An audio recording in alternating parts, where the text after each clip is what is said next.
Hello दोस्तों, आशा करते हैं कि आप सभी अच्छे होंगे, स्वस्थ होंगे, मस्त होंगे, खूब मन से पढ़ाई करते होंगे। देखिए, क्लास 12th हिंदी जिसमें एक काव्य खंड की चैप्टर बहुत ही मस्त चैप्टर है। अगर इस चैप्टर को आप पढ़ेंगे तो आपको यह समझ में आएगा कि एक पुत्र और एक माँ में प्रेम के प्रति कितनी भावना स्पष्ट जो कराया गया उस इस चैप्टर में हम साफ साफ पढ़ेंगे। और एक जब पुत्र माँ के सामने खो जाती है तो उस माँ पर क्या क्या बीतती है उसके बारे में इस चैप्टर में पढ़ेंगे। पुत्र वियोग एक चैप्टर है जिसका लेखक सुभद्रा कुमारी चौहान। तो चलिए दमादार एक शायरी के साथ शुरुआत करते हैं। कहते हैं, कुछ किए बिना किसी को जय जयकार नहीं होती, कुछ किए बिना किसी को जय जयकार नहीं होती, और कोशिश करने वालों को कभी हार नहीं होती। चलिए शुरुआत करते हैं चैप्टर आप लोग के बीच। कहते हैं पुत्र वियोग। सुनिएगा बहुत ध्यान से इस चैप्टर में ना, आप सुनिएगा ना तो आपको एकदम हृदय खुशी से, खुशी भी है इसमें और गम भी है। खुशी किसको है और गम किसको है वो हम लोग समझेंगे। कहते हैं इसमें 10 टोटल 10 पंक्तियां हैं जिसमें हम शुरू पहला चैप्टर में 5 हुआ और दूसरा चैप्टर में 5 हुआ। पहला हम पढ़ते हैं। कहता है कि आज दिशाएं भी हंसती है उल्लासा विश्वर छाया, मेरा खोया हुआ खिलौना अब तक मेरे पास नहीं आया। सुभद्रा कुमारी चौहान इसमें अपने आप को एक कहना चाहती है कि आज दिशाएं भी हंसती है। दिशाएं आप लोग सभी को जानते हैं कितने होते हैं इसे, तो दिशाएं भी आज हंसती है उल्लासा विश्व छाया, और पूरे विश्व में उल्लासा यानी खुशियां की माहौल छाया है, लेकिन मेरा खोया हुआ खिलौना अब तक मेरे पास नहीं आया है। खोया हुआ खिलौना कौन है? सुभद्रा कुमारी चौहान का पुत्र। दूसरा पंक्ति में समझते हैं। शीत न लग जाए इस भय से, नहीं गोद से जिसे उतारा, छोड़े काम दौड़ कर आई माँ कहकर जिस समय पुकारा। दूसरा में कहते हैं कि शीत ना लग जाए यानी ठंड न लग जाए इस भय से, नहीं गोद से उतारा बच्चों को। कौन? सुभद्रा कुमारी चौहान। छोड़ काम दौड़कर आई, और जब वो माँ कहकर पुकारते थे बालक तो छोड़ काम को दौड़कर आते थे। थपकी दे दे जिसे सुलाया, जिसके लिए लोरियां गाई, जिसके मुख पर जरा मलिनता देखे आंख में रात बिताई। कहते कि थपकी दे दे कर जिसे सुलाई।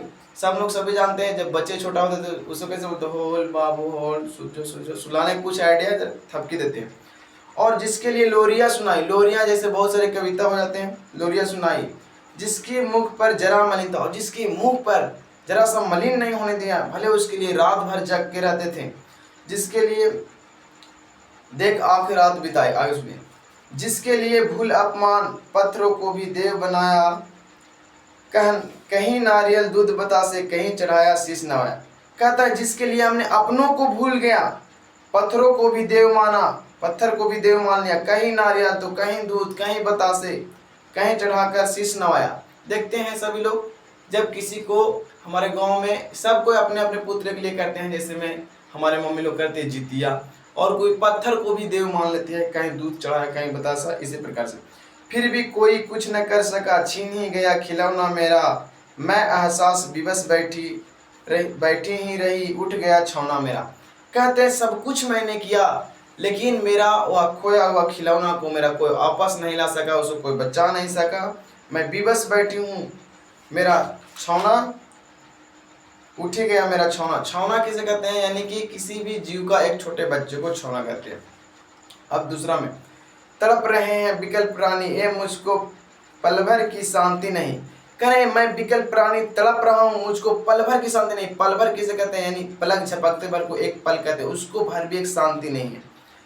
वह खोया धन ना पा सकूं, इसे कुछ भी भ्रांति नहीं। और मैं यह जानता हूँ कि वो खोया हुआ धन भी नहीं पा सकता हूँ, इसमें कोई मेरा भ्रम है, लेकिन फिर भी मेरा हृदय नहीं मानता। अब सोचिए एक पुत्र को खो जाने के बाद किसी माँ का हृदय कैसे मान सकता है।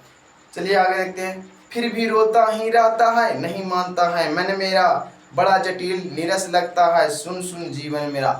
कहता है फिर भी मैं यह जानता हूँ कि मैं तुझे पा नहीं सकता हूँ, मिल नहीं सकता हूँ, लेकिन फिर भी रोता रहता हूँ। नहीं मानता है मन मेरा, बड़ा जटिल है नीरस लगता है सुकून सुन जीवन मेरा।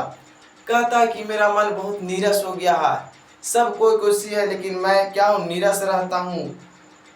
मेरा लिए सब कुछ सुना हो गया, क्योंकि एक माँ के लिए सबसे बड़ी जीवन का कोई चीज़ है तो उसका पुत्र सबसे प्यारा होता है। नहीं कहता है माँ का लाडला। यह लगता है एक बार यदि पल भर को उसके पा जाती, जी से लगा प्यार से सरसा लासाला को उसको समझाती। कहते हैं कि अगर मुझे यह लगता है कि एक बार भी यदि पल भर के लिए उसको पा जाती तो मैं उसे जी से लगा लेता, और उसको मैंने सहला सहला कर उसको क्या समझाने का काम करते। मेरा भैया मेरे बेटे अब माँ को ये छोड़ न जाना, बड़ा कठिन है बेटे खोकर माँ को अपना मन समझाना। और मैंने उसको यार समझाती कि मेरा भैया मेरे बेटे अब माँ को यूं न छोड़ना जाना, बड़ा कठिन है बेटे खोकर माँ को अपना मन समझाना। ऐसा कौन कहती है? सुभद्रा कुमारी चौहान कहती है। अब देखिए लास्ट पंक्ति थे, इसको हम लोग पढ़ेंगे, ध्यान से सुनिए। भाई बहन भूल सकते हैं, सुनिए क्या कहते हैं, भाई बहन भूल सकते हैं, पिता भले ही तुम्हें भुलाए, किंतु रात दिन की साथिनी माँ कैसे अपना मन समझाए। कहते हैं कि तुम खो चुके हो तो उसको तुम्हारा भाई बहन अब भूल चुके हैं, पिता भी भूल चुके हैं, किंतु एक रात दिन साथी माँ तुम्हें कैसे भूल सकते हैं। मेरा खोया हुआ खिलौना अब तक पास नया खत्म हो गया। जैसे कि आप लोग एक देहाती भाषा में सुनते होंगे, हम तो सुने हैं, आप लोग सुने नहीं सुने? सुने। कहते हैं कि जब कोई प्रदेश जाते हैं तो कहते हैं कि मम्मी, यानी उसको हम लोग ठेठ भाषा में कहते हैं मैया, मैया टोवे अतरिया और मौगी टोवे मोटरिया, ऐसा एक ठेठ भाषा में कहते हैं। बहुत ही गलत लैंग्वेज है। चलिए तो इस चैप्टर समाप्त हुए, आशा करते हैं कि आपको समझ में आया होगा। धन्यवाद।